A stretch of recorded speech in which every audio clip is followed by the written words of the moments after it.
You or somebody around you have abnormal cellular growth. You know what I mean. It's one of the biggest killers in the world.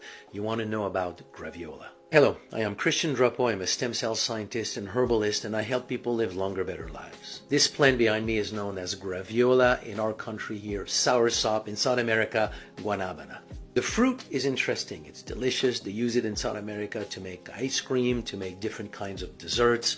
The fruit itself, the flesh of the fruit, has been documented to have antidepressant properties. It also been documented to make your skin release compounds that can repel mosquitoes. So it's a natural anti-mosquito fruit. But what really has been mostly documented about guanabana soursop is the impact of its leaf on health. So this is work that was done by Purdue University, by now 50 years ago, where they isolated a number of chemicals out of the leaf of soursop, and they were shown to have very, very strong ability to kill any kind of cancer cells, tumor cells.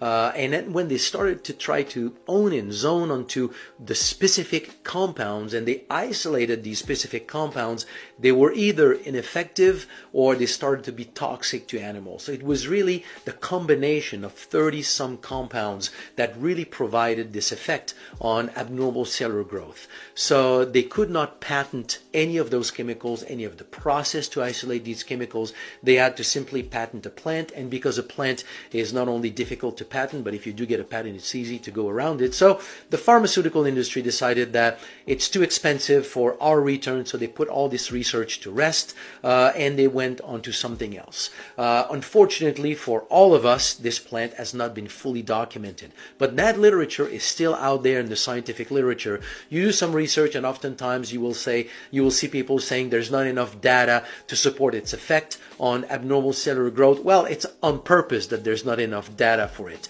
It's because they stopped researching it. But the data is extremely promising. It has been used now for decades to support treatment for abnormal cellular growth, and it's really, really worth a try to include that into your regimen. So if you have the problem or anybody around you, do some research on soursop.